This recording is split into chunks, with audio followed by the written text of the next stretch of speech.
Doctor Magdum सर्वमंगल दवाखाना त्यांनी सांगितलं होतं हे क्युअर होत नाही, मांडीची कातडी काढून तिथं लावायला लागेल असं ते परिस्थिती होतं.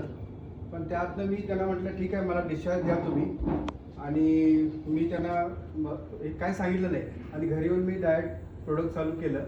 तर इन्शुलिन घेत होते, डॉक्टरने सांगितलं त्यांना इन्शुलिन सुरू आहे, इन्शुलिन मी स्वतः देत होतो.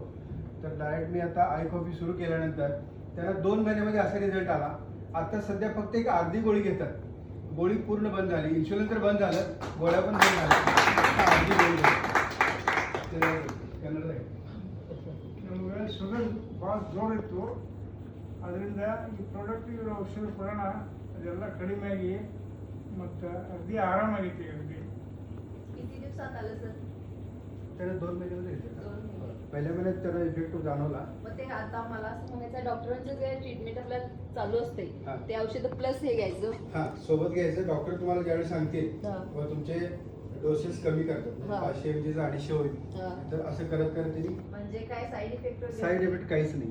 ऍक्च्युली आमच्याकडे रिलेटिव्ह भरपूर आहेत शुगर वाले. नाही तुम्ही सजेस्ट म्हणून म्हटलं. करा, सजेस्ट करा, बिंदास तुम्ही द्या, साईड इफेक्ट काहीच नाही.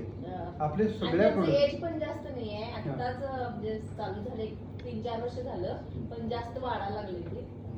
माझ्याकडे बरेचसे टेस्टिमोनी आहेत, पण हा. आता सांगत बसायला वेळ नाही. मग तेच ते तुमच्याकडे जायचं काय आमच्या पर्सनल डॉक्टर जे असतात, आमचे जे प्रायव्हेट आमचे जे डॉक्टर असतात हा. त्यांच्याकडे टेस्ट त्यांच्याकडेच करायचं आणि फक्त लॅबोरेटरी चेहरा चेंज करायचं, कारण कसं असतंय तेच तुम्हाला कंटिन्यू त्यांनी देतात. देत असतात काय? असं माझ्यासोबत घडलंय. हा, हा. एका पेशंटला दिलं होतं, त्यांनी परत कंटिन्यू 400 शुगर नाही दाखवली. सर, कसं असते आपण ज्यावेळी आता युज करत असतो त्यामुळे आपल्याला स्वतःला सुद्धा ते जाणवत असते ना.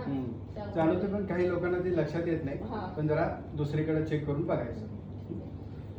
तर चालेल. Thank you. जोरदार चालू असते त्या पद्धतीने स्वतः मी पण आयकॉल्स वापरलो. माझ्या छातीत डावीकडे दुखत होतं,